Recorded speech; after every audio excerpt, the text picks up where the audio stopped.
जबरदस्ती तो नहीं कर रही? नहीं, पुलिस का कोऑपरेशन है। कोऑपरेट कर रही है? हाँ, कोऑपरेट कर रहे हैं। इनसे मिल के माध्यम से हम यही कहना चाहेंगे पुलिस प्रशासन से कि बच्चों पर लाठी ना चलाए, बच्चों को। जिस प्रकार साल 2025 मानो खत्म होने का नाम नहीं ले रहा है, हर तरफ तबाही, हर तरफ तकलीफ, हर तरफ दर्द और कहीं न कहीं कोई न कोई इशू बना हुआ है। ठीक इसी प्रकार बिहार के स्टूडेंट्स का भी और देश के छात्रों का भी और टीचरों का भी यही हाल हो गया है। बिहार के स्टूडेंट्स का मानो दुख कम होने का नाम ही नहीं ले रहा।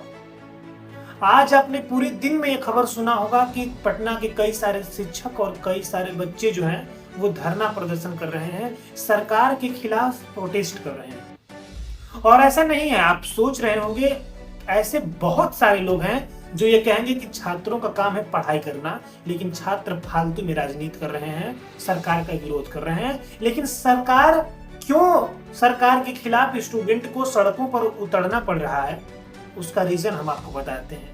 और ऐसा नहीं है कि छात्र किसी गलत चीज का मांग कर रहे हैं या कोई गलत मांग कर रहे हैं। छात्रों का सिर्फ इतना कहना है कि जिस प्रकार आपने कैलेंडर जारी किया हुआ है कि सितंबर में हम बीपीएससी का एग्जाम लेंगे, चाहे कुछ भी हो जाए, कितनी भी पोस्ट आए, लेकिन हर सितंबर में फलाना एग्जाम का एग्जाम होगा। उसी प्रकार बिहार दरोगा के लिए भी कैलेंडर जारी किया जाए कि बिहार दरोगा का भी नियमतः एग्जाम होगा। उसी प्रकार उनका मांगना है कि हमें पारदर्शिता चाहिए, में ट्रांसपेरेंसी चाहिए, पारदर्शिता चाहिए। ऐसे कई सारे छात्र हैं जो एग्जाम देते हैं तो एग्जाम हॉल में उनका एग्जाम बेहतरीन गया, लेकिन जब कट ऑफ आया तो उस कट ऑफ में उनका नाम ही नहीं है।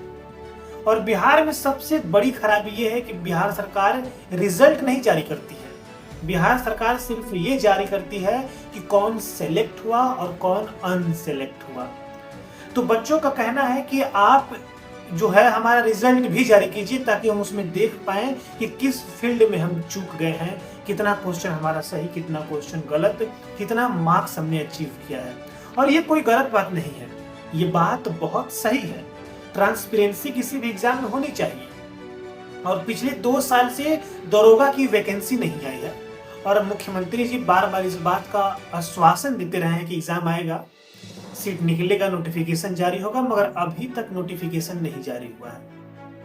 और बात कर लेते हैं अगर पर्टिकुलरली ज्ञान बिंदु के संचालक रोशन सर की, तो रोशन सर भी इस आंदोलन में, इस छात्र आंदोलन में जुड़े थे, लेकिन कुछ अधिकारियों के दबाव में आकर कुछ लोगों से बातचीत करने के बाद वो चले गए हैं और छात्र ही सिर्फ घटना स्थल पर मौजूद हैं जहां पे छात्र सरकार के खिलाफ प्रोटेस्ट कर रहे हैं।